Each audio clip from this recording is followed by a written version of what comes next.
കണ്ണൂരിൽ SFI നേതാവിന് കുത്തേറ്റു. ജില്ലാ സെക്രട്ടേറിയറ്റ് അംഗം വൈഷ്ണവിനെയാണ് ബൈക്കിലെത്തിയ സംഘം ആക്രമിച്ചത്. കണ്ണൂർ SNG കോളേജിന് സമീപമാണ് ആക്രമണമുണ്ടായത്. സുനിൽ ഐസക് ചേരുന്നു. സുനിൽ, എപ്പോഴായിരുന്നു സംഭവം? ആരാണ് കുത്തിയതെന്ന് സൂചനയുണ്ടോ? വിവരം.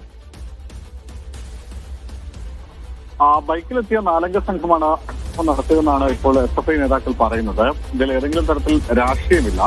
അതായത് ഇന്ന് ഉച്ചയോടുകൂടി കണ്ണൂർ SNG കോളേജിന് സമീപത്ത് വെച്ചാണ് ഈ ആക്രമണം ഉണ്ടാവുന്നത്.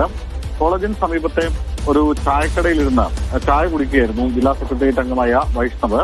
ഈ സമയത്ത് ബൈക്കിലെത്തിയ 2 പേർ ഒരു പെൺകുട്ടിയെ ശല്യം ചെയ്തു. തുടർന്ന് ഈ പെൺകുട്ടിയെ ഇത് ചോദ്യം ചെയ്യുകയും ചെയ്തു. പിന്നാലെ ഈ വിഷയത്തിൽ വൈഷ്ണവ് ഇടപെടുകയും ഇവരുമായി വാക്കുതർക്കമുണ്ടാവുകയും ചെയ്തു. തുടർന്ന് ഈ ബൈക്കിലെത്തിയ സംഘം ബൈക്ക് ഓടിച്ചു പോവുകയും അല്പസമയത്തിന് ശേഷം 2 ബൈക്കുകളിലായി 4 പേർ സ്ഥലത്തെത്തുകയും ചെയ്തു.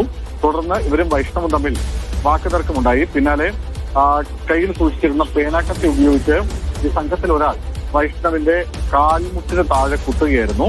പേനാക്കത്തിയുടെ ഒരു ഭാഗം ഒടിഞ്ഞ് ശരീരത്തിനുള്ളിൽ കയറി. എന്തായാലും വൈഷ്ണവ് ഇപ്പോൾ കണ്ണൂർ AKG ആശുപത്രിയിലാണുള്ളത്. അവിടെ ചികിത്സയിലാണ്. ശരി.